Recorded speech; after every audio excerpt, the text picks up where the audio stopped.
Oh, it's great to be here. Kevin, BJ, and Ben, glad you are with us. Got a lot to get to here on the show. Talk with Justin Blaylock, former Atlanta Falcons offensive guard, home team Brandon Leak, 680 The Fan, the co-host of the home team and Hamilton show, will join us here on the program, and we'll look at, well, I guess you call it football last night for the Atlanta Falcons. Another bad performance last night, fellas. They get shut out. They actually could have had 3, but a penalty got in the way. They backed it up 5 yards and then missed the field goal. And the Falcons have now gone 8 quarters and gotten 3 points, no touchdowns. And actually, they scored early in the fourth quarter against the Saints, so it's almost 9 quarters. I think they've gone without a touchdown.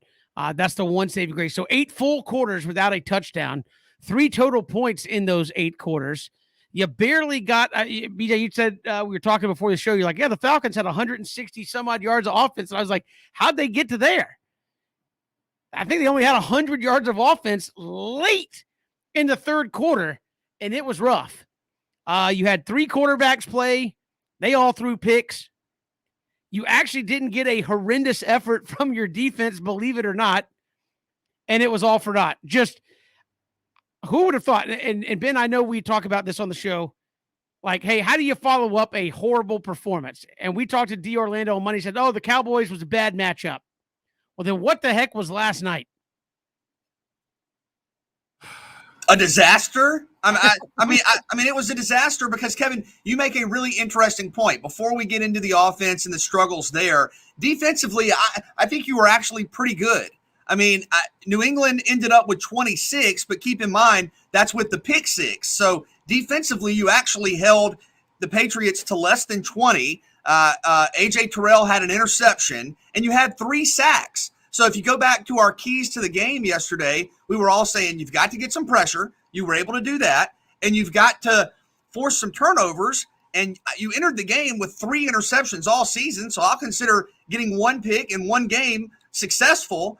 You did those things, but offensively, and, Ben, we were kind of going over some of the all-time bad losses or offensive performances during the show meeting, but, man, the offensive line was just getting destroyed up front, and Matt Ryan's numbers were really bad. Same for Josh Rosen and Felipe Franks, but there was not much you could do. I mean, as soon as he was getting the ball, there were multiple rushers in the backfield. Sometimes they would show, the bird's eye view or whatever of the length of the field, and there weren't many guys open. I mean, give New England credit defensively, but when you're a quarterback and you can't run the football and you can't block and nobody's getting open, and I think that was a direct tweet from you last night, Kevin, there's not a whole lot you can do, and the offensive line just really had a hard time.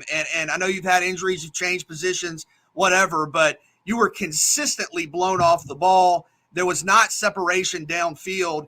And then when I evaluate Atlanta right now, it's not just that you got shut out, and that doesn't happen in the league.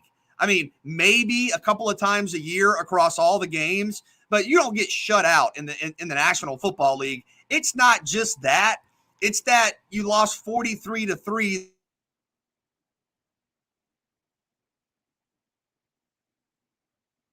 games. You've been outscored 7-3. Go. I mean, for me, Kevin and BJ, it's as simple as this.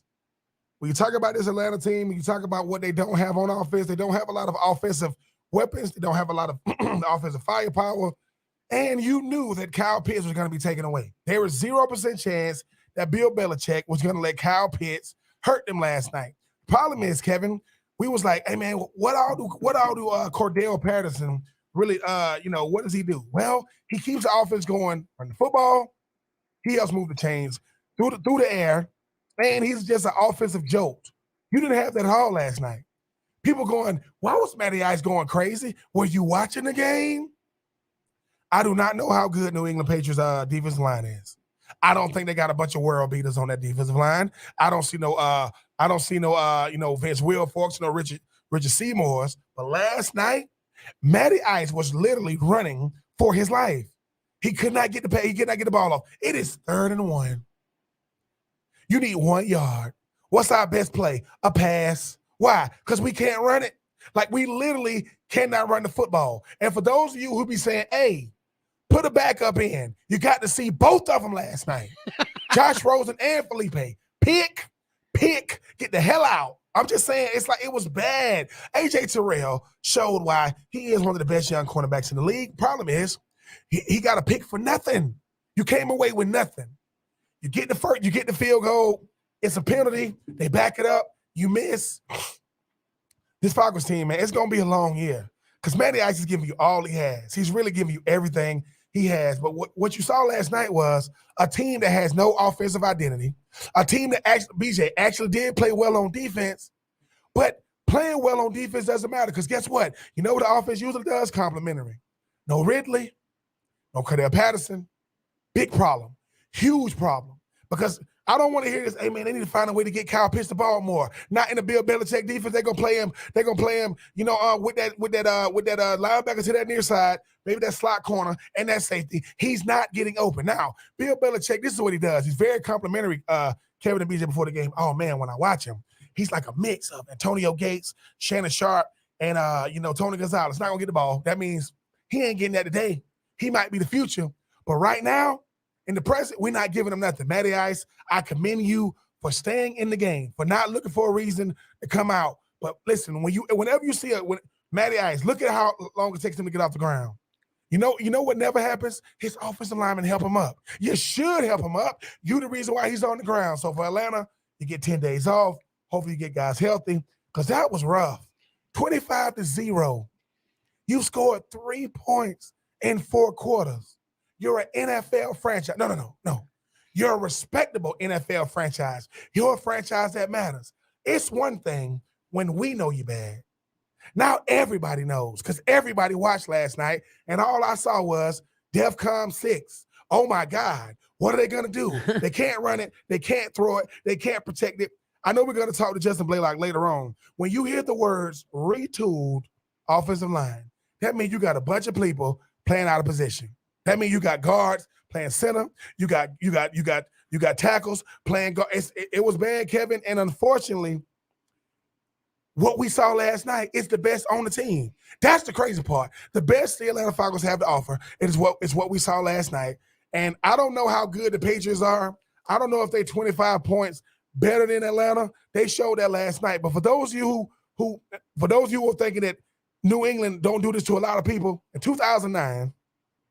My Titans, I wasn't on the team then, but my Titans went up to Foxborough and they lost 59-0. The stat line passing was this. Kerry Collins and Vince Young, I think, went 2 for 6 for like negative 15 yards and 2 picks. Nate Washington had 1 catch for negative 22 yards. Either he ran backwards when he caught it or they threw it back to him 22 yards, tried to do a double pass. So all I'm saying is embarrassing losses happen. It's how you bounce back. Unfortunately, Kevin, how do you bounce back from 2? Because in the last 2 weeks, what? 43, 53, 63, 68-3 is what you've given up. Gave up 68. Only scored 3. That doesn't give even if Cordell was there last night, I don't know how much he helped. No, it wouldn't. It wouldn't have mattered. I mean, I honestly don't think it would have mattered again because you would say, okay, if Cordell Patterson was there, Kadri Allison's not playing, and he actually had a few good runs. So you're just basically, I think you're just swapping out some production there. If he played, maybe you get a few more things working in the passing game. But no, it was bad. That's as bad as I've seen an NFL offensive line play and an offense in general. And, we've sat there and watched and again, the Falcons have the Jags a week from Sunday. That might be a 10-7 game. It's going to be because think about this. But I mean, that was if you're Matt Ryan, this is honest. I know everybody in the league is a competitor, Ben, and you would never say, take me out of the game. But if I'm Matt Ryan at the half, and I guess you're still in the game, but looking at how it was going, I mean, you're getting beat up. I mean, in the back of your mind, you're like, maybe my foot is a little tweaked and I just don't need to go back out there because I may not make it. You talk about making business decisions all the time in football. Yep. I'm sitting there hoping Matt Ryan was going to make a business decision for himself and say, look, I can't go. I'm not going out there. I'm going to tell you why. This is something me and Christian. Because, I mean, he's going to, That could have been it. I'm going to tell y'all something that I respect the most about Matt Ryan. Everybody, fans, players, lovers of the game, we are all front runners. We are all better fans when we winning. We are all better players when we winning.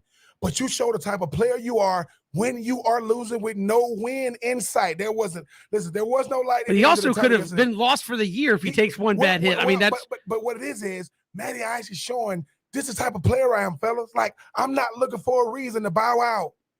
Y'all dudes, I can only do so much. And I respect that. But for those, because listen, I am speaking to my mother and father in particular. Man, they need to go with Rose and they need to go with Franks. Franks threw one pass. Pick. He threw one. Right? Josh Rosen, I think, threw 3, and one of those was a pick. The NFL, people, it's not for the timid. It's not for the weak-hearted. This is a grown man collision sport. You either get with it or get lost. I respect Matty Ice, but forget that, Kevin. He won't make it the rest of the season like that. He will not make it. So if you are an Atlanta fan, you should respect Matty Ice. He's not looking for a reason to come out the game, BJ. But BJ, my Falcons and your Jags, that might be the brawl for it all. and all I'm saying is I like the Jags right now because outside of Kyle Pitts catching passes and Cordell Patterson hopefully coming off the injury list, Deion Jones, Grady Jarrett, Dante Fowler, where you at? They played better yesterday, but A.J. Terrell, man, keep doing what you're doing, still showing a lot of fight, still showing why he's still one of the best young cornerbacks in this league. I just don't know what you do. You know, the struggles were so comprehensive, so overwhelming. I just don't know what you do. Yeah, look, it was bad all the way around. And I think the question, if you're a Falcons fan, is where's the turn? Where is the turn in the right direction? Because in every rebuild, any coach that's trying to get a team turned around, they're going to say, look, it could be bad, but there's going to come a moment where it starts to turn and you can see it going the other way. Where's that going to be? Where's that coming from? Because I don't know if I appreciate Matt Ryan. I totally agree with what you're saying, Ben. I respect Matt Ryan. But at the same time, you got to be being honest with yourself going, am I going to make it 7 more weeks if the blocking doesn't get any better? Because Calvin Ridley can't go. Calvin Ridley. He's not going to make it. He's not going to make it. He's not going to make it. The team going to have to, like, sometimes you got to pick up your veteran. You got to play better for him. You got Matt Ryan, a guy who's a savvy vet. Now you appreciate that, but I mean, it's like you have no weapons, and you don't. I mean, you're gonna need really to come back. I mean, but he can't come back till the end of the month. Cordell Patterson, we'll see if he can come back next week. But your blocking's bad. You don't have a lot of weapons.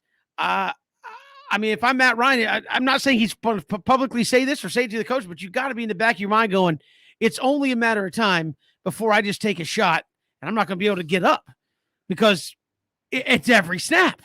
It's every single time I drop back, there's somebody there. And so, as great as Matty Ice is, that's one thing we love about him. He does not miss games. Mm-hmm. But at some point, good Lord. I mean, it's just an NFL fact. I mean, you look at, Derek Carr, most hit quarterback in the league. Career did not last very long. There were stretches for Matt Ryan early on in his career where he was the most hit quarterback in the league. Didn't miss games. That was when he was in his 20s. Yes. Can you be the most hit quarterback in the league now and make it? I don't. There's no way. And I'm hoping to see a sign that it might turn around at some point. We'll chat with home team Brandon Leak, co-host of the Home Team and Hamilton Show, 680 The Fan there in Atlanta. We'll get his thoughts on what was truly a disastrous performance from the Falcons last night. And where is that turn? Is there a sign of positivity at some point in this Falcons team? We'll ask him that next. It's 3 and Out. Hit us up on Twitter at Pigskin Radio. We're streaming live at ESPNCoastal.com.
Good to have you here, 3 and Out on this Friday. Kevin, BJ, and Ben.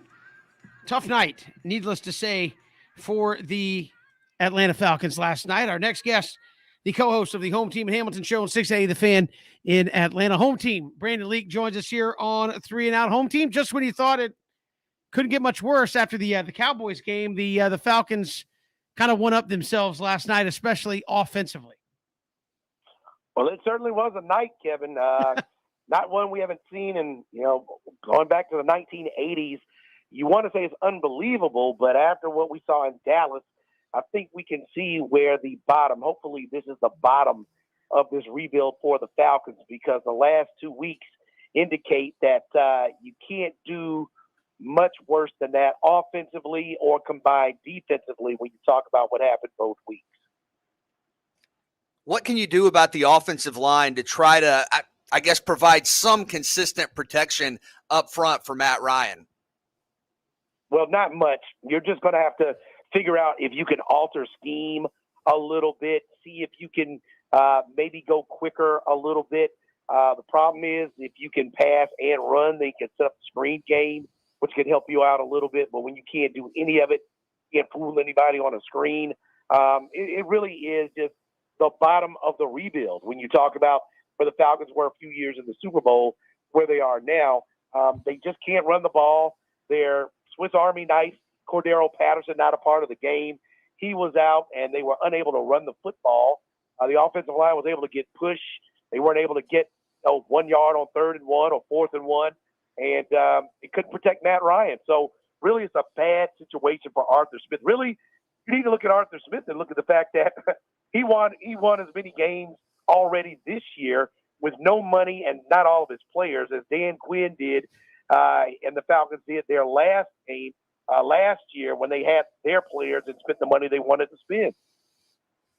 And Home Team, I mean, what with the rest of the season still to be played, I mean, are there any bright spots, on this offense, on this team? Because when you think about a guy like Matty Ice, he's going to give you all he got, but he won't make it the rest of the season with those type of performances with the offensive line.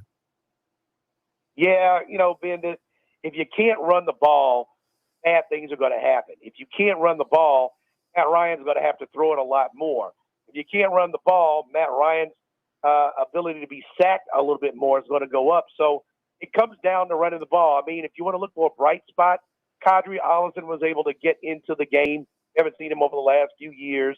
Last week we saw Wayne Gallman at the end of the game. He was able to get 55 yards rushing. So they were trying to mix some guys in. Unfortunately, Mike Davis has been a disappointment. He was a backup in Carolina when McCaffrey got hurt last year, took over those duties, but he hasn't been able to do anything in the run game. And until this team can get better blocking or run the ball a little bit better, I just don't see how they're going to beat the better teams in the NFL. Lower tier teams, they can find ways to compete, but when you look at the scoreboard and look at the schedule, what it's produced this year, they play teams that have elite offenses. Bad things typically happen to the Falcons. So you're saying the best hope might be next week with Jacksonville to try to get another win at this point with Atlanta? Well, you can't count your chickens before they hatch, because it took the last second field goal to beat the Giants. You had to come back and put away the Dolphins. You didn't completely have everything under control with the Jets. So even the lesser teams, the Falcons are not in a position where they can call their shot, and they just need to find a way to get some consistency with the offense, because defensively they just don't have enough. No push, no pass rush, not enough ability to impact the game defensively. And that's the sad part about last night, is that the defense actually had a pretty good game. It was a 2-score deficit in the fourth quarter with the Falcons doing absolutely nothing on offense. And even then, the offense couldn't take advantage of the defense's good performance. So this is going to have to be a team where the offense does the heavy lifting. So how do you measure progress moving forward with a team that has scored 3 points the last 2 games? It's a good question. Yardage, because I don't know what expectations for this team is win-wise. With a new game added to the schedule, what is an average team now? Is it an 8-9 year, 7-10 year? What does it mean? How many more games can the Falcons realistically win when you look at winnable games, Jacksonville, Detroit, maybe Carolina. But you got some bad boys and some head busters you have to deal with, the 49ers and the Buffalo Bills and Tampa Bay again and the Saints defense again. I mean, I just don't know where expectations lie now, until they can get the salary cap under control and they can get some players in here who can make plays. This is what a rebuild looks like. It looks like 3 points in 2 weeks and a shutout at home on a Thursday night football game. Cam Newton recently got named a starter in Carolina. You talk about Tampa Bay. They are a very, very complete team. New Orleans already got beat by Atlanta. Even though they are in the rebuild, every team's got to have some type of identity. What is the identity of this Falcons team right now? Well, right now, it's a team, if they score, that can throw the football a little bit. The problem is they need all of their pieces. Kyle Pitts can't dominate a game right now when he's the only person out there that can make a play down the field. Calvin Ridley being away from the team to deal with mental health issues really has impacted the weaponry. I mean, think about it. I'm going to have to go back and look deep into the archives, maybe blow some dust off of some old media guys to try to find a more paltry wide receiving core. Hayden Hurst was out last night. So Matt Ryan, in a game where the team can't run for him, they can't block for him, and Kyle Pitts is being double-teamed and shut down by the mastermind Bill Belichick, has to throw to Russell Gage, Tajee Sharp, and to Olamide Zaccheaus. I mean, there are just not any playmakers on this team, but when they have had time, when Matt Ryan wasn't being knocked around and wasn't being sacked, he had some very productive moments early in the season. You just hope they'll be able to get that back with 8 weeks of football left to go. And again, home team, a lot of times when you see performances like that from the Falcons, you start to hear the calls from the team. Well, let's just stink for a draft pick. Let's just try to get as high a draft pick as you can. That may not be a good strategy for this team. One, Ben's talked about this. You don't want to develop that culture of losing just for a draft pick. And this team, obviously, as judged by this most recent draft, has more problems than one pick's going to be able to solve.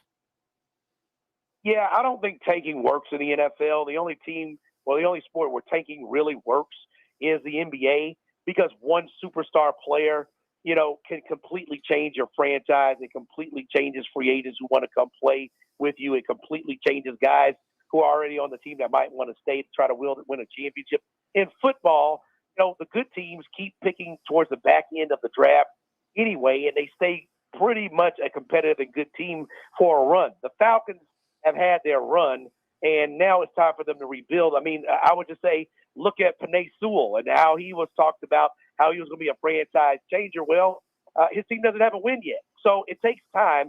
My position in the NFL, just pick right when it's your turn to pick, whether it's first, whether it's 28th, whether it's 31st, wherever it is, you need to pick right. And that's what the Falcons have suffered for. And what we saw last night was the remnants. We're bottoming out the remnants of what Thomas Dimitroff and Dan Quinn weren't able to do repeatedly, which was pick right, which is why I was wrong going up against the New England Patriots in the shutout last night in front of the world. Is there some criticism, or should there be, for Arthur Smith, or at this point, is it just kind of, it is what it is when you talk about the personnel? I don't think you can blame Arthur Smith. If you want to blame any coach for strategy, for in-game decisions, I don't think that's above and beyond the line of being a fan or being a critic.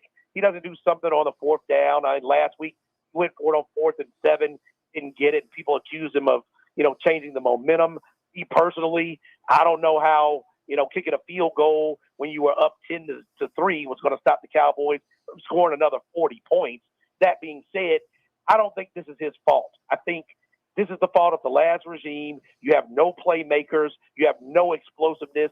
You don't have any pass rush. You don't have any stud players on defense. You have some young players. A.J. Terrell made a good play.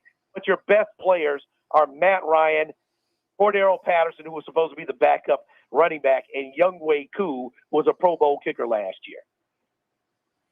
They're already in the rebuild. Obviously, Arthur Smith is a guy that's trying to find his footing. When you think about he came from Tennessee because of Derrick Henry. But is there any sign of hope? I understand that football is hard to win and it's hard to win consistently. But what do they have to do, home team, before even the next game? Because at the end of the day, you got to have something going to playing a Jags team that held Buffalo to 6 points.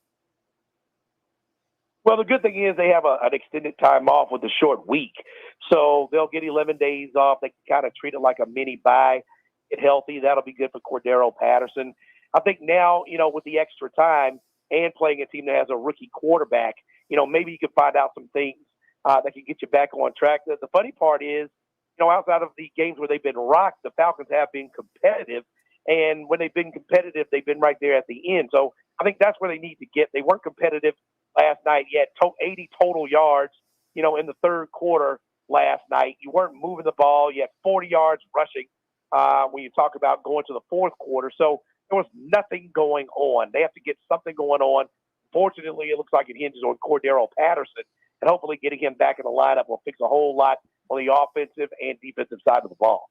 Home Team Brandon Leak, our guest here on 3 and Out. You can catch him on 680 The Fan in Atlanta, co-host of the Home Team and Hamilton Show. Home Team, we appreciate the time. Have a great weekend. Anytime, fellas. Appreciate it. Home Team Brandon Leak joining us here on 3 and Out. We'll come back. Justin Blaylock, former Falcons guard, steps in. We'll ask him about that Falcons line next here on 3 and Out.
Good to have you back here, 3 and Out on this Friday. Atlanta Falcons, tough go last night, shut out by the New England Patriots. And, of course, a lot of talk about that offense and the offense that wasn't last night there in Atlanta. Joining us here on the program, spent his entire career there with the Atlanta Falcons, a second-round pick out of the University of Texas. Offensive guard Justin Blaylock joins us here on 3 and Out. Justin, welcome to the show. How are you? I'm doing well, guys. Thanks for having me on. Hey, we appreciate you coming on. And obviously the Falcons struggled last night. A big reason folks are pointing to that offensive line, and a question that's been there for a lot of the season. When you're talking about putting together a group of 5 guys up front, how do you kind of just figure out who does what well, and how do you, I guess, raise the level of play while you're in season there amongst those guys up front? My goodness, it's really tough to do, during the middle of the season. And after watching them last night, there were a myriad of issues, mostly. And unfortunately, the best and most tried and true way to do it is time served, essentially. But what you're going to have to do is simplify things. Because a lot of the issues that it looks like they're having is, communication, confusion up front, and these things, whether it's on the practice field or, unfortunately, sometimes during a game, the best way to learn is to see it. But if you're able to maybe,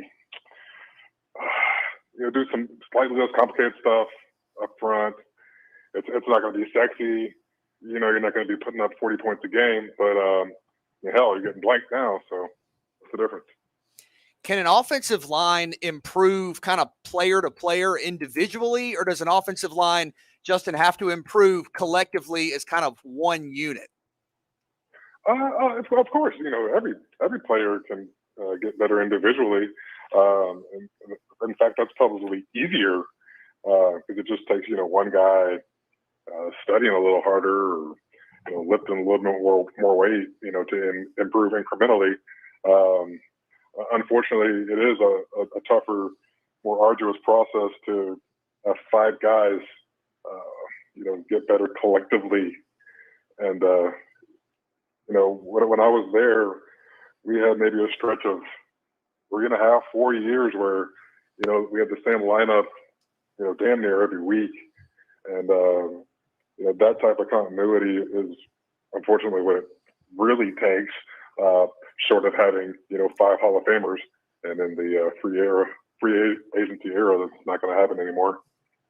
And Justin, there's communication, and then there's communication among the offensive line. But what people don't understand is if you used to playing guard, communicating with a center, if you used to playing tackle, communicating with the guard, but now y'all are interchangeable, how much is it you guys are trying to make sure that my skill set holds well with the guys next to me saying, look, fellas, I don't know what we've been doing up until this point, but we're going to have to find a way to gel sooner rather than later because the competition is only going to get better. We're going to have to learn to be, one of those staples of this team because as you know, just like I know, the offensive line, that is the base for any team, regardless of how good or not good the guys are around them. You hit the nail on the head right there. No matter what, you've been accustomed to playing or, what have you, that's part of the business. Lines get shuffled, whether it be for injury or what have you. And, the more things you can do, obviously the better you're able to serve a team. But, yes, the communication will suffer initially anytime anyone moves positions. I mean, if you went from, tight end to wide receiver, you're going to have to learn, new jargon and all that kind of stuff.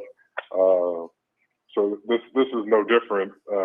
It's very easy to look like, oh, man, all they're doing is just pushing people. Well, it's a little bit more complicated than that.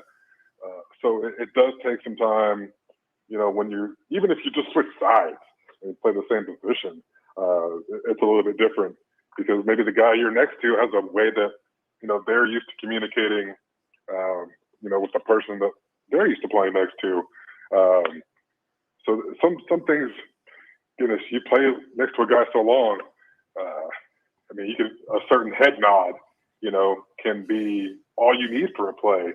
But I know they're one of the younger lines in football right now, so they probably need to do everything. I mean, damn near spell it out for each other. I was going to say, Justin Blaylock joining us here on 3 and Out. You mentioned something. How much did that as a player kind of get on your nerves when guys who are not in football are like, come on, man, just getting somebody's way out there? You're like, it's a little bit more involved than just go stand in front of somebody, right? I mean, how much did that kind of drive you nuts when people would say that kind of stuff? I mean, it doesn't really bother me. I mean, my own mom is that way. Well, she was for maybe the first 5 years. I finally had to, get through to her like, hey, it's not just, standing in front of people and pushing them. There's a lot going on. Defensive coordinators are getting crappier and crappier, trying to confuse offenses. They have to do everything in their power because, you can't hit anybody anymore, so you have to confuse people. So there's a lot going on, the game within the game, if you will, that needs to be communicated beforehand. And I mean, I don't know what they're being taught, but looking at film, it appears that people are confused. There's miscommunication, people running into each other, people leaving free rushers, left and right. So whatever that process is, somewhere there's a disconnect, and guys aren't. I don't know if they're, whatever they're hearing when the film comes on.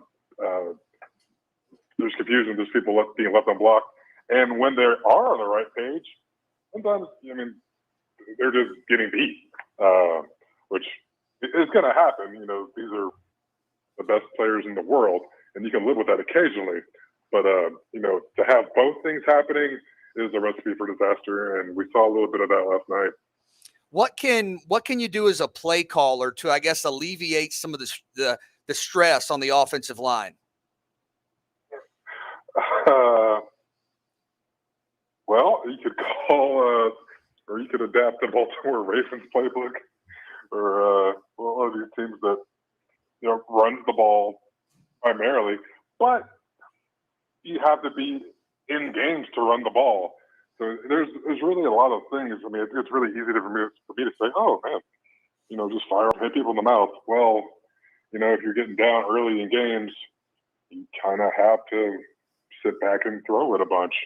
But I think scheming things that are more suited to what your guys do well, allowing some easier plays, whether it's some boots, nakeds, things of that nature where, it's a little less or a little more margin for error, and you get to build some confidence early.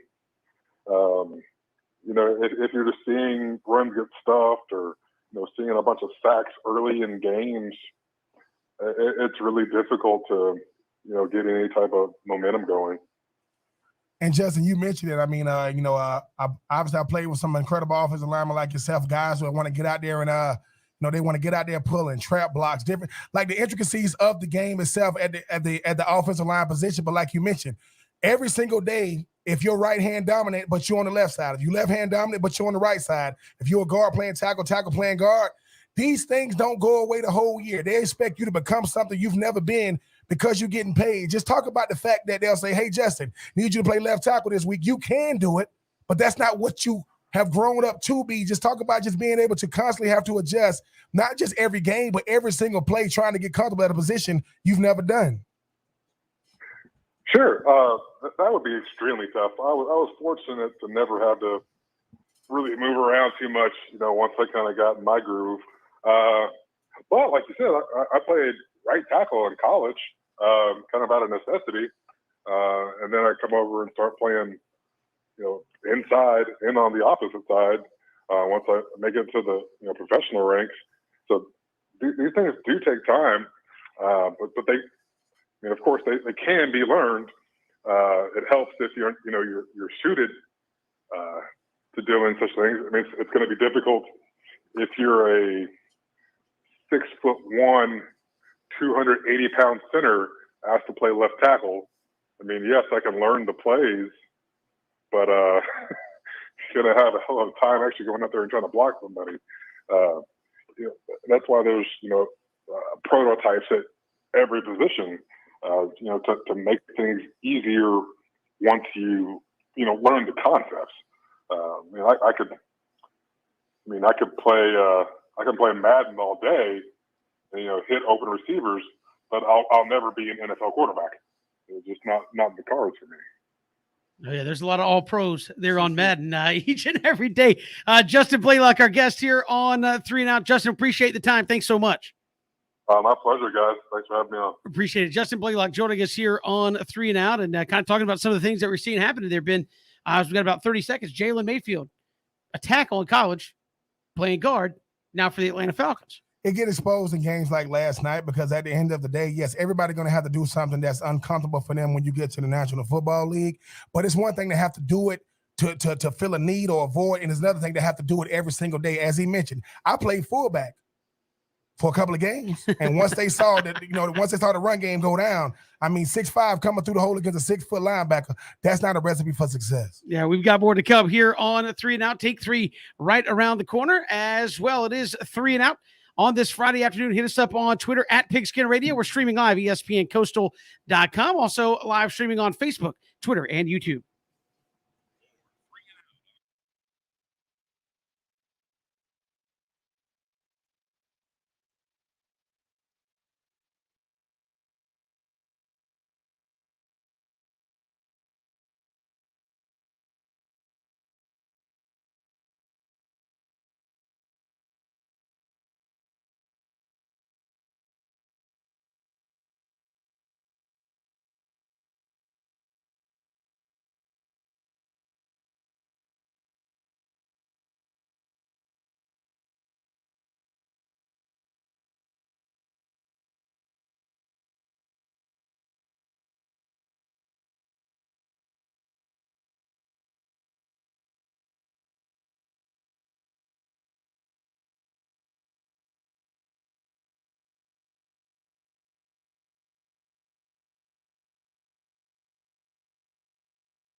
Good to have you along here on this Friday. Kevin, BJ, and Ben, glad you were with us. We'll take three right around the corner. Also look at some quarterback comparisons around college football as we come down the home stretch of the season.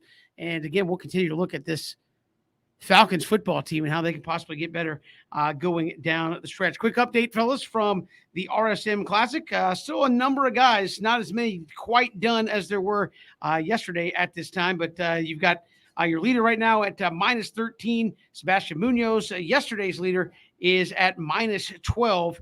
Zach Johnson, minus 10. A host of guys there at minus 10. And he leads the group of local guys there atop that leaderboard. Zach Johnson, St. Simons Island resident, there at minus 10.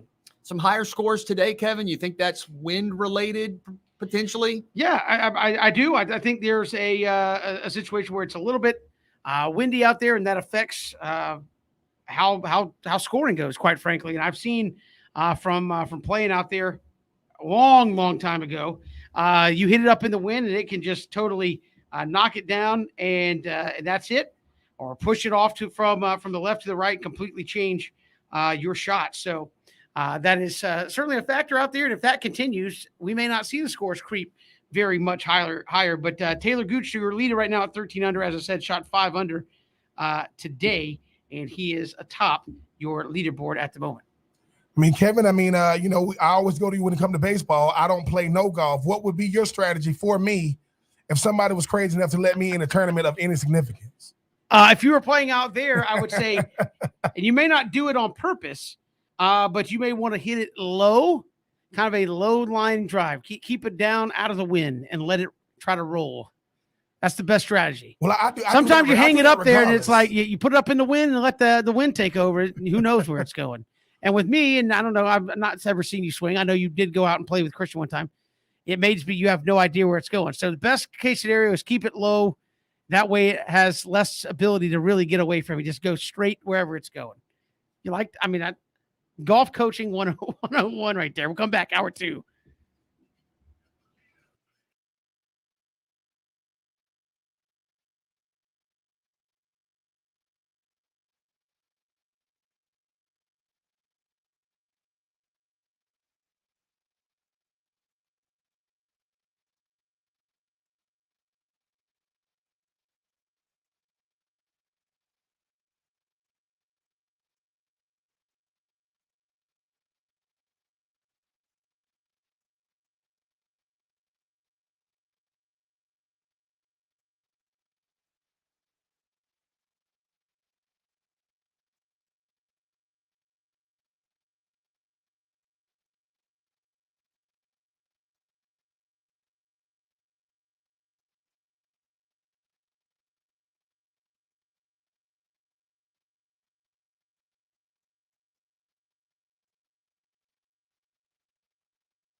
Hour 2 on this Friday. Glad you're with us.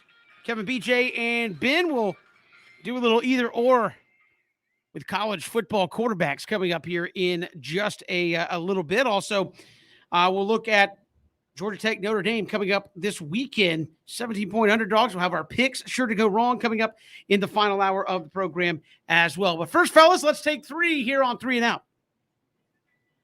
All right, take 1. Shohei Ohtani just unanimously won the AL MVP after 47 homers, 26 stolen bases, a 3.18 ERA with 156 strikeouts, and 130 and a third innings pitched. Where does his season rank all time in your estimation? I mean, Kevin, you tell me if this is off base, but I think it's in the conversation for best ever. I do. And that doesn't mean it is the best ever. And I know baseball has a long history and, countless stats you can measure production and proficiency with, but offensively alone, right? So if you just look at his offensive production, the combination of speed and power, only like 7 or 8 guys have ever met the minimums he just had offensively. Then you add to that, and again, you haven't had very many unanimous MVPs either. Then you add to that the production of what would be, and I don't know if maybe you need a few more innings to be considered this, Kevin, but a frontline starter. I mean, 150 strikeouts is normally considered kind of the bar. If you have a 3.18 ERA in the American League, that's normally good enough for Cy Young consideration. So he had one of the all-time great offensive seasons, a really good season as a pitcher, and did both. Now, it's interesting to think that the Angels with Ohtani and Mike Trout still are struggling and can't get into the playoffs. But in terms of best seasons, I think it has to be up there. I think it has to be considered just because of the dual threat. I mean, you think about that in football, but man, you're doing it at the plate, you're doing it on the mound. I think it's got to be up there as one of the best we've ever seen. It might be the best we ever seen, Kevin and BJ, because what you just said. If we're just looking at him, as a hitter, look at what he did. Then you talk about what he did as a pitcher, and Ohtani makes people think, oh man, this is why you let pitchers hit. No, he's not the reason why you let pitchers hit, because he's not a pitcher. He's a weapon. He can do anything. I don't know I could be wrong. Kevin, has Ohtani ever played in the outfield? I'm just trying to say, so he can do it all. Basically, wherever you need him at, he's not good at it, BJ and Kevin. He's excellent at it. So the thing is, and when you say it's the best, it's not taking away guys that had seasons like this, but you're going to have to look. It's going to be a very, very, very, very short list. 47 and 26. He was almost a part of the 30-30 club. The 30. Now I know, Kevin, the 40-40 club is very, very exclusive, but he also is a pitcher doing this. So when you talk about the best pitchers in there, we talk about the best hitters in there, we're talking about one of the best players there. Ohtani is he's a once in a lifetime type player. Kevin, BJ, I do like what you said about him and Mike Trout. You like how? I don't know. You got the best player in baseball and the best all around player in baseball on the same team. So I don't mind saying it's the best. And the thing about it is, Kevin, now because he's done it, what you gonna be expecting him to have? What 55 home runs next year? 40 stolen bases. A lot, but it is. But I think with Ohtani, I think he makes it look easy doing it. There are utility players, and they are guys that can flat out do it all. Ohtani can do it all. Yeah, I think he's such an interesting guy because I think this might be a guy that harkens you back, especially when you're talking about things being discussed around baseball about universal DH and potentially tying the DH to pitching changes. Well, okay, so I'm going to change my starter to lose the DH. Well, I'll just put Ohtani and after he's done pitching and he stays in the game. So I think that I don't think you're going to see it to this level, but are there other teams that start to look at this, much like Bill Belichick did in football and said, look, you're not just a defensive end. You're also my fullback. You're not just a wide receiver. You're a corner. Okay, let me get a guy that can pitch. Can you play outfield? Can you hit enough that it's worth my while to let you take batting practice and work on those things? Those guys may be few and far between in the age of specialization, but I think it's going to merit at least consideration. Are there more guys than just him out there that can do it? Now, where does it rank all time? I will say it's the best we've ever seen because we have not been alive to see the entirety of Major League Baseball. I mean, baseball is one of those sports. It goes back 100+ years worth of history, and how do you contextualize what Ohtani did this year versus what Babe Ruth did in the 19 teens when he was playing for Boston, pitching and hitting? Okay, so Babe Ruth had, let's say he had 20 home runs and a sub-2 ERA. Okay, one, they were playing less games, but two, a 20 home run guy, he was hitting more home runs himself than over half the league as a team was. So how do you contextualize that and put it up to today's standards where 47 home runs is a big deal? But yeah, I will say it's got to be up there. Not being around for all 100 and X number of seasons of Major League Baseball, I will say I've not seen anybody in my lifetime pull a feat off like that, where you can pitch proficiently. You got greater than a 9 Ks per 9 ratio, so you're over a strikeout an inning. 3 ERA in today's game is pretty dang good. I think if you go to most people and say, give me a 3 ERA, I'll take it. Better than 5 and 6, which we do see a lot of starters with that. And the fact that he is that proficient on the mound and can also get you 47 homers. Oh, by the way, you always hear, we don't want our pitchers running. He stole 26 bases. I think the hit and run, the steal game starting to maybe make a turn back in where you get guys like Acuna who can do it. You want to utilize that. So to have a guy that can do it all, I have not seen anybody in my lifetime be able to do that. There have been guys like Adam Wainwright can hit. He'll hit like that. There have been a couple other guys that can hit that also pitch, but they don't hit like that. So I think it is something just completely unique. And again, it didn't matter where the Angels finished. He was going to be the MVP because, who can do that besides him right now in Major League Baseball? Moving along, fellas, take two. Should Bryce Harper have won the National League MVP? I know a lot of folks in Braves country might be upset about that, but should he have won the National League MVP? Yeah, and we were talking during the break a little bit about Austin Riley because, Kevin, comparing and contrasting some of the numbers, and granted, this is just one stat, but, Bryce Harper had 151 hits. Austin Riley had 179. Austin Riley had more RBI.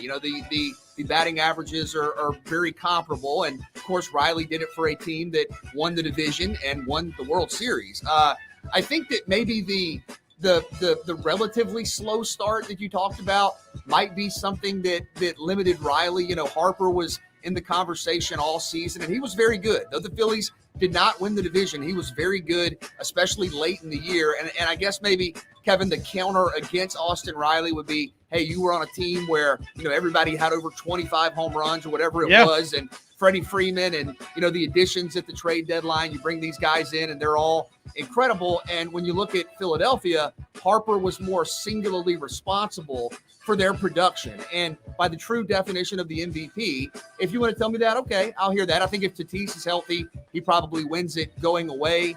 But I do think Austin Riley deserved to be more in the conversation than he was, and I think the numbers reflect that. Now, one thing that Harper was exceptionally good at, in addition to lowering his strikeouts and batting above 300, had over 100 walks. And I do think that's Austin Riley was not even close. Right, and I do think that's an underappreciated stat in baseball sometimes. And when you're a leadoff hitter, and that's what Harper is, your job is to get on base. We've all seen Moneyball, get on base. No difference in a single and a walk. So, yes, when I look at the numbers, Harper had a really good, really balanced year. Didn't get his team into the playoffs, but I can agree with it. Yes, Bryce Harper for MVP.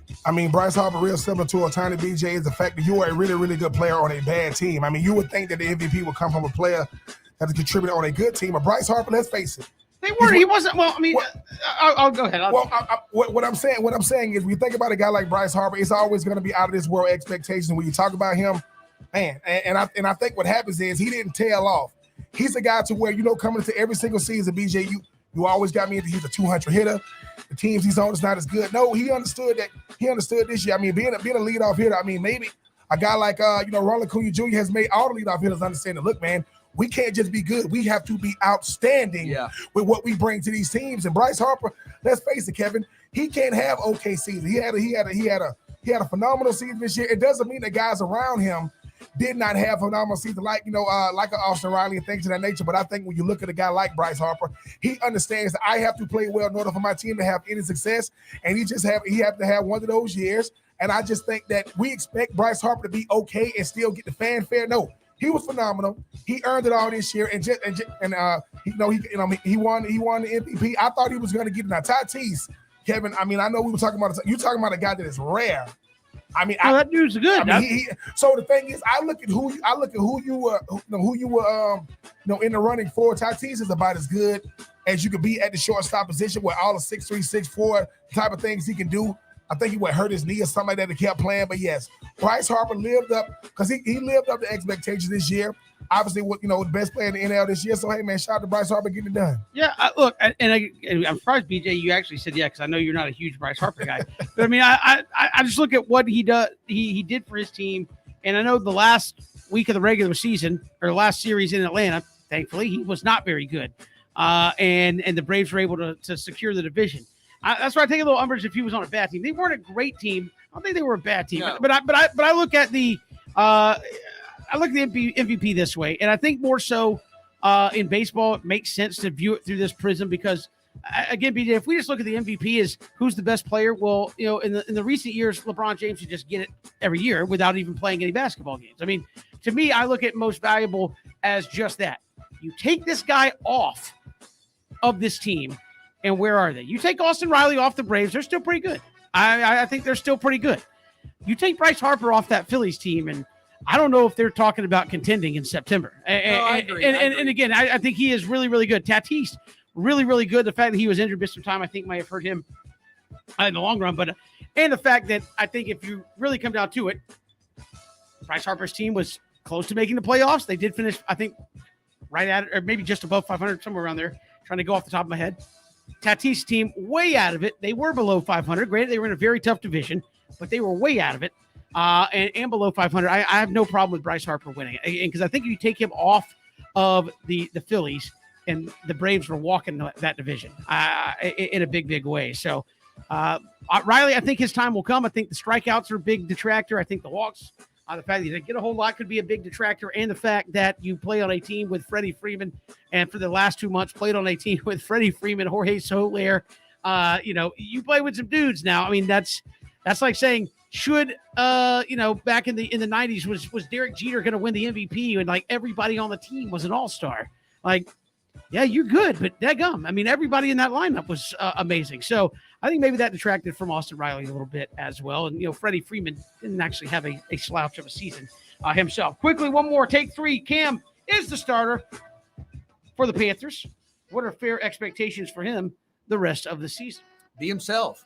Make plays. I think you're talking about one of the great quarterbacks of this era. And I know a lot of people are excited. I am to see him back with the Panthers. I think he makes Carolina a playoff contender. And I know you're talking about a team that's 500 right now, but I think you're talking about Carolina being a team, Ben, that has the potential to make the playoffs. You have a quarterback that can beat you through the air. You have a quarterback that can beat you on the ground. You have a quarterback that's a leader. You have a quarterback that wins games. It's a winner. I think Cam Newton in Carolina, back in the game, back starting is good for the NFL. And what do you want him to do? Make plays, make those around him better. That's what he's always done. And I think you'll see that out of Cam. A jolt of energy. You saw what he was able to bring to the table against Arizona Cardinals team that everybody's going to say it's going to be contending. When you got Cam Newton on your team, your expectation level, your level of play raises up to another level, and your expectation changes. I mean, do I expect Carolina to win this division? No. Do I expect them to be a potential wild card team? Yes.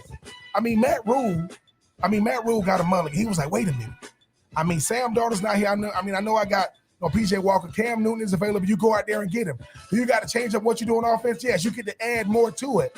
So yes, you look at the way Brian Burns his defense and Shaq Thompson, those guys are playing on defense.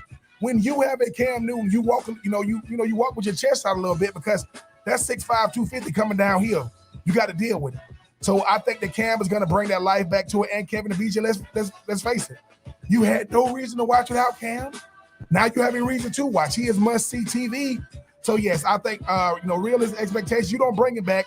Just like a fatty eyes, you don't want to waste Cam's talent because this is the latter end of his career. He might have 3 or 4 good years left. Let's get the most out of this guy while we have him, while he's healthy, and while we got a solid running game, some solid weapons, and a good defense behind him. You got a chance to make some noise in the NFC and potentially slide in as a potential wild card team. Yeah, I mean,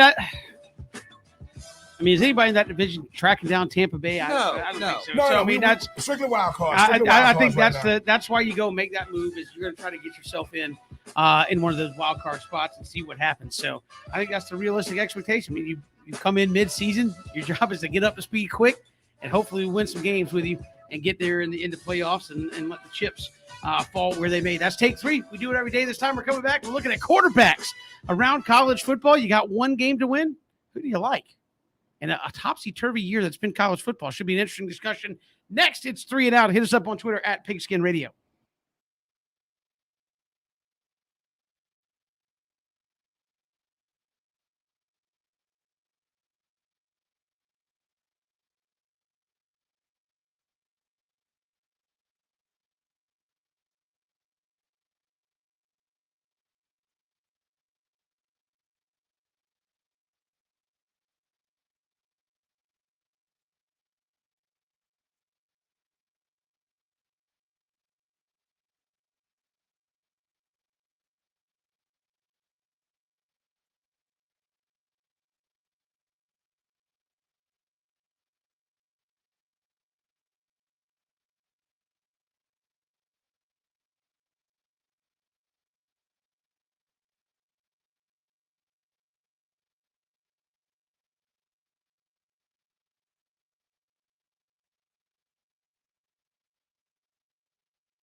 Good to have you here, 3 and Out on this Friday. Kevin, BJ, and Ben, thanks for making us a part of your day. Got a little fun exercise. I guess we should call it. BJ said we're going to do either or. I think it's who do you trust? Who do you trust? One game to win it all. He's renaming the segment. First, he's saying exercise is fun. Then he's renaming the. When did I say that? Go ahead. You say you got a fun exercise coming up. Oh, yes. Okay. That. Yeah. They're fun exercise. Okay. So one game to win. You got one game. I'm going to give you 2 quarterbacks. You got to pick one. Bryce Young or CJ Stroud? Alabama and Ohio State. Yeah, you may have a little bit of a more consistent downfield element with Stroud, but I love Bryce Young. I think we're probably not fully appreciating, Ben, what he's done because of the numbers we've seen at Alabama. I'll take Young in that one. Yes, Bryce Young is really, really good at taking care of the football, runs when he has to, not because he has legs. So give me Bryce Young, a guy that's growing up before our eyes and getting it done week by week. Yeah, I guess I'm going to go Bryce Young on that one. I'm very close to going CJ Stroud when it's all said and done. Sam Howell or Matt Corral? So North Carolina or Ole Miss? I think Matt Corral has been really proficient this year. He doesn't have the huge touchdown numbers, but he's protected the football. He has 10 rushing touchdowns, by the way. I know Howell's had a nice year running the ball as well, but I think I trust Matt Corral more. I think the interceptions worry me, Ben, a little bit with Howell, so give me Matt Corral. Of course it's Matt Corral, BJ. You talking about 10 touchdowns. That's a great year for a running back. You talk about a guy, Matt Corral, who's going to take care of the football. And Matt Corral is in a system that fits his skill set, not a system that fits anybody's skill set. I like Sam Howell, but he throws the ball to the other team too much. Yeah. Give me Matt Corral. Yeah, Matt Corral's the answer here. I mean, Sam Howell, if we're talking about winning one game, what's the one big game that Sam Howell's won? Woo! What, is he dropping gems? I mean, come at him. Good afternoon. Come at him. I'm just, what did I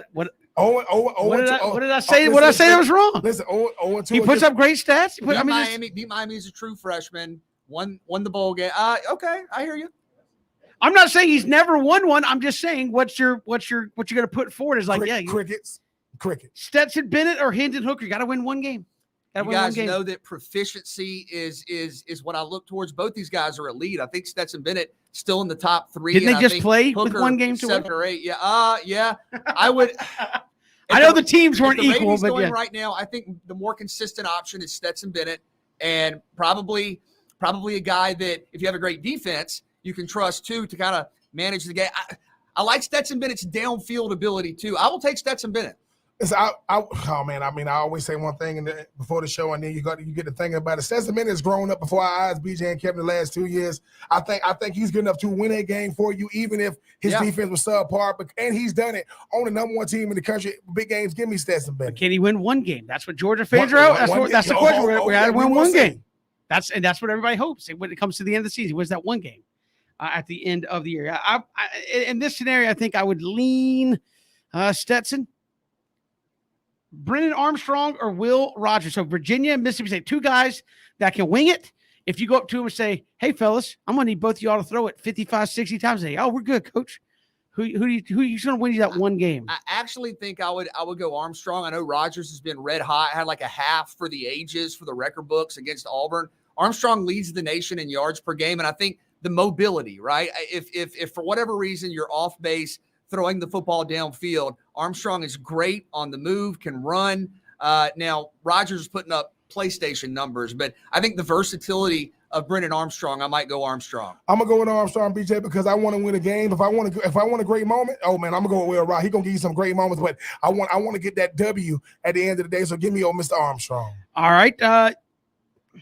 Man, that one is tough. I guess I will lean with you guys and go Armstrong, but I think they're pretty close. Kenny Pickett at Pitt or Caleb Williams? You got to win one game. Caleb Williams, Oklahoma.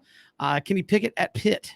I like Kenny Pickett. I do. I think I trust him a little more. You're talking about a guy that's probably, Kevin, you were asking about the big games, the big wins for Howell. I mean, Pickett has seemingly been at Pitt forever. Forever. And takes care of the football, but also pushes it downfield. I think a little more consistent than Caleb Williams. I'll take Pickett. I'm gonna take Pickett too. I think Pickett is the guy that's obviously. BJ, you talking about how long you've been in college. That don't mean you're gonna have success. But Kenny Pickett is the guy that finds a way to get it done. Caleb Williams, dual threat QB, but Caleb Williams is in a system that has served a lot of quarterbacks well. Kenny Pickett is making you watch Pitt because of his play. Give me Kenny Pickett. Yeah, and I think the game that he lost, or the two games he lost, one he threw for like 400 yards, and then the other one 6 touchdowns. 6 touchdowns. The other one was Miami, and I think they put up 34 points. So it's like he still went out and did his gig. I will say Kenny Pickett in that scenario. Got to win one game.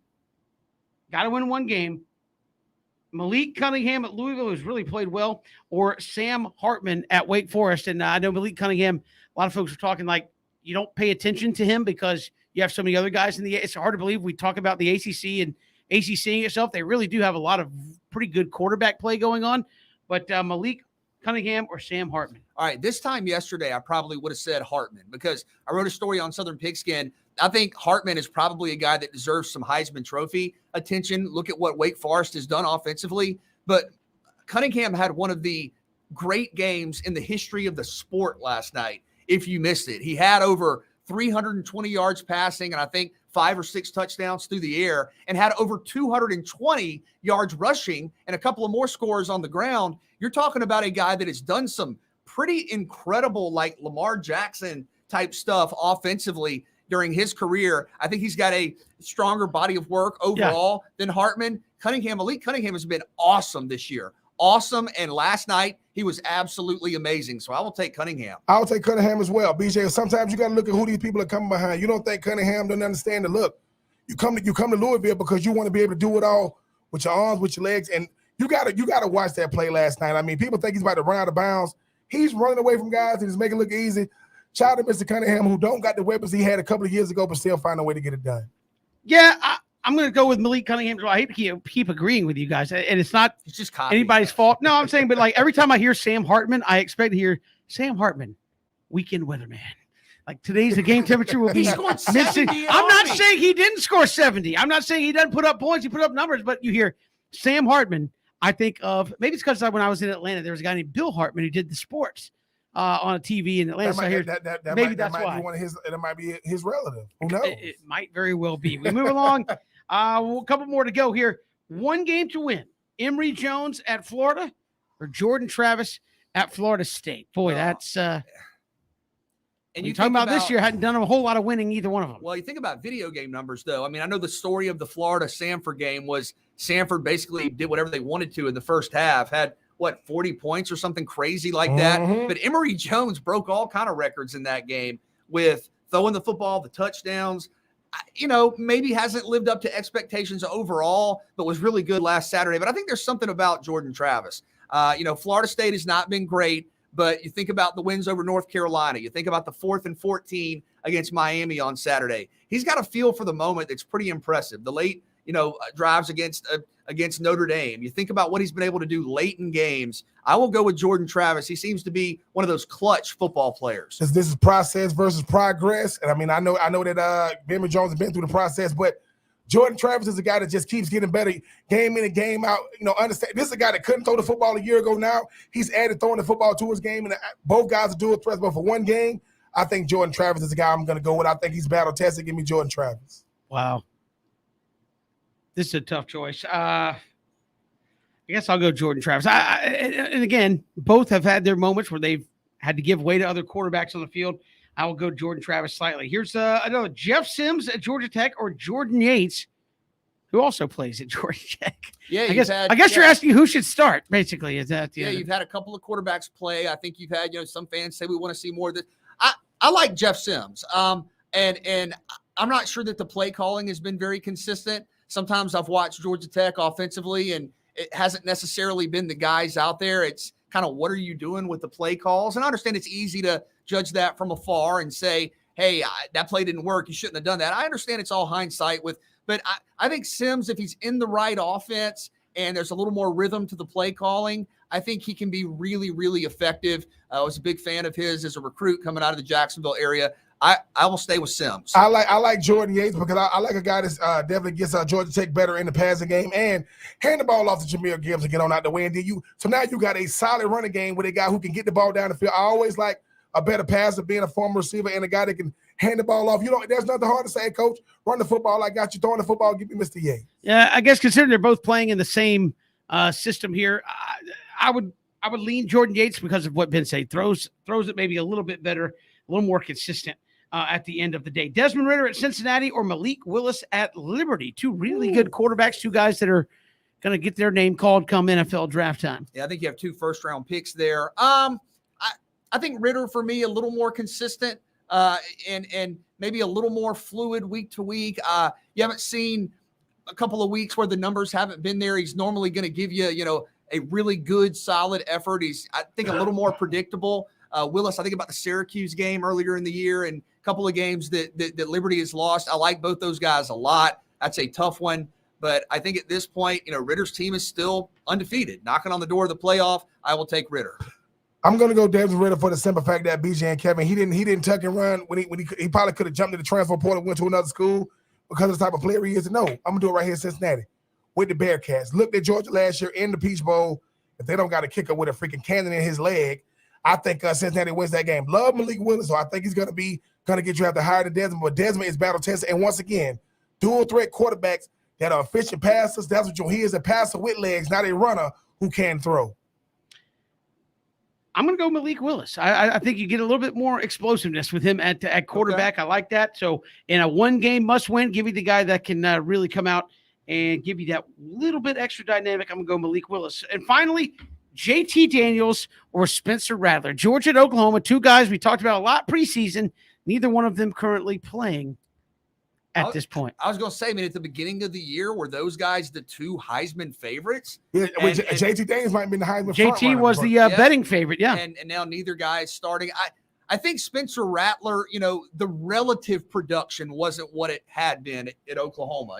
Baker Mayfield and Kyler Murray, and you're seeing Jalen Hurts. And the expectation is if you don't come out and throw for 400 yards and 5 touchdowns, you're getting benched. I still think he has a lot to offer. JT Daniels, I think, inconsistent, and I think the upside is clearly there. The talent is clearly there, but I think you've quite frankly seen more from Rattler. So I will take Spencer Rattler. I will take Spencer Rattler because I want a guy that's going to bet on himself, bet on his talent, bet on his arm. Spencer Rattler, he's going to get the ball down the field. JT Daniels, that's a BJ, the best availability. He's not going to be available. He's hurt, and I think he's kind of gunshot sometimes. I don't want a guy that's going to try to play mistake-free football. Be willing to make some mistakes. I mean, you believe in yourself, but Spencer Rattler, you don't have to worry about him pushing the ball down the field. Got beat out, but I would go with Spencer Rattler. Yeah, I'm going to go with Spencer Rattler as well. Just, again, a little more dynamic playmaking ability. I think JT's been injured a little bit more, and availability and we saw some inconsistent play when he was there, when he was playing. He have a really good, again, small sample size. I hate to throw it all on him, but it's kind of up and down play. I'll go with Spencer Rattler there as well. So a little quick, got to win one game. Who you take? Do you agree with us? Disagree with us? Hit us up on Twitter at Pigskin Radio. Love to hear from you. We've got more to come here on 3 and Out.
Good to have you back here, 3 and Out on this Friday. Kevin, BJ, and Ben, we were just going through quarterback exercises there in that last segment. You're going to have some good quarterback exercises if you're Jeff Collins this week at Notre Dame. Yellow Jackets are 17-point underdogs.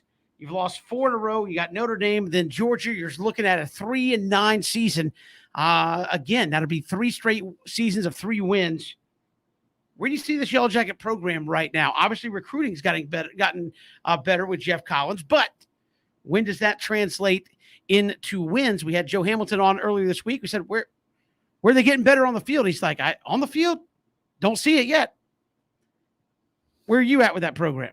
Yeah, we knew there was going to be a considerable transition. I think, Ben, we were at the spring game, the first year of Jeff Collins, and you knew that it was going to take some time. But I think you are to the point now where you want to see some more consistent improvement. And this schedule is brutal. Okay, go back to the beginning of the year, the preseason. We were looking at it going, if Georgia Tech gets bowl eligible, maybe you're talking about coach of the year type stuff for Jeff Collins. Maybe the toughest schedule in all of college football. But at the end of the day, it doesn't seem like you're seeing consistent progress. You'll have it. The North Carolina game at Mercedes-Benz, Georgia Tech was great. Sims was awesome.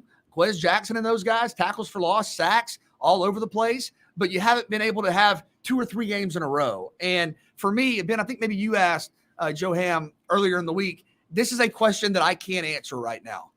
What is Georgia Tech's identity? And, you think about certain teams, you know what they want to do. You know what the goals are. You know how they win games. I think it's hard to answer that for Georgia Tech. And I think progress is needed, yes. Wins are needed, yes. But I think you need some clarity in terms of, and maybe there's more there than I'm giving it credit for, but watching from afar, it doesn't seem like there's great clarity as to kind of what the goals are. And maybe it's a work in progress. I get it, but I think you want to see a little more consistency. And I think it's fair to be a little frustrated. Yeah, it is okay to be frustrated. I mean, is the pressure mounting? Yes. I mean, Georgia Tech is the team that matters and a conference that matters. But I think sometimes we get too caught up in the end result to look past the progress that's being made. If we look at the totality of a season, it's the same Georgia Tech team that came 2 points short against the Clemson team that, regardless of how they weren't playing at that point. The same Georgia Tech team who had their way in the Mercedes-Benz Dome against North Carolina. The same Georgia team that probably should have beaten Miami. I think what happens is when you don't get the end result, that's when you magnify everything that's not going on. No progress is being made. You got 2 quarterbacks now. Jeff Sims understands now he's going to have to play well because he got a guy behind him that can take his job. Jahmyr Gibbs is one of the premier running backs in the country. I remember if you were a team in the Southeast, you wanted Jahmyr Gibbs. So people ask. But has he been featured like he should in your mind? He hasn't. And sometimes, BJ and Kevin, that's overthinking, right? Listen, we always got the answers over here. Now, make no mistake about it. Now, fans, people that have nothing to do with the program, just ask us. We got you. But I think sometimes, too, and I had to learn this, too, progress is not always going to show up in the win column. That doesn't mean you're not getting better as a team. I'm going to tell you why. Jahmyr Gibbs shows that you are still recruiting big-time players. And we forget, you are going away from a culture of football, not just a brand. When you talk about what Georgia Tech was as a culture or a brand of football, you're getting away from that offensively. Now, Jeff Collins say, oh, man, look at what he did in Florida. No, when you have one side of the ball compared to the whole team, it's different. Joe Ham is arguably one of the greatest to ever come through Georgia Tech, and he wasn't pulling no punches. But I just think sometimes if Georgia Tech had a winning record, right, and they getting ready to go to a bowl game, but they still had the same difficulties, people look at it different. I do know, Kevin and BJ, it's a bottom line business. If you're not winning, they don't want to hear about the progress. They don't want to hear about the process because they will say, hey, the goal is to get the 6 wins, but you look at who they played. You start breaking down, okay, now I will say this. College football is very forgiving week by week. Jeff Collins and Georgia Tech pull off the win against Notre Dame. I don't know if all is forgiven, but they'll say, wait a minute, let's go back and look at these games a little bit closer. Now, that's easier said than done because Notre Dame find themselves to be in these very, very hard-fought 4-quarter games. But Kevin, BJ, I'll ask y'all, when you start looking at progress of a team, what gives you confidence moving forward that they're moving in the right direction? Or do you say, hey, man, maybe Jeff Collins has done all he can do with this brand with this set of players, and maybe it's time for somebody else to try to pick up where he left off. Well, I don't know if he's done all he can do with this set of players, but I look at it, and as BJ said, you have one of the best players in the country at the running back spot, and there's been times where you just really haven't given him the ball in key moments, and that's kind of sports 101. Don't overthink it. Give the ball to your best guy and let him do it. And if I'm going to get beat, it's like that basketball thing. Of course, I'm going to give the ball to Jordan at the end. If I'm going to lose, he's going to have it in his hands, right? He's either going to give it to somebody that's open or he's going to take this last shot. And I'm going to give it to my best guy and say, you make the decision and you go win it for us one way or the other. Not, hey, I guarantee you the play call wasn't, hey, give it to Steve Kerr, Mike, you go stand over there. No, it was, we're going to use you either to draw people and get an open shot for your teammate, or you are taking the last shot because I can handle losing with my best guy. And I think that's what Georgia Tech's got to get to. I think defensively, I don't know how you can say there's been progress. I just don't. You are a defensive head coach. Ben, I know as you just said, hey, as a head coach, I'm over more than just the defense. But you are a defensive head coach. You have a guy coaching with you who I believe came with you from Temple, and you have an experienced secondary, and they have gotten worse. There's just no way to cover that up. And I think defensively, you got to get better. And I think there's got to be changes made. Maybe not with him, but as I said pre-show, if you're 3 wins after 3 years, you've won 9 in 3 years, and you don't think somebody needs to be fired, maybe that's on you. Maybe you are the reason with what's wrong. I mean, you have to be able to look at that program and say, look, win. We have not gotten better in that column. Not once in the 3 years I've been here. Something's got to change inside that program. We got more to come here on 3 Down. We'll get to our picks. Sure to go wrong. And Christian showed me the standings a minute ago. I am going the wrong way in those things. We'll get to those coming up in the final hour. 3 Down, Southern Pigskin Radio Network.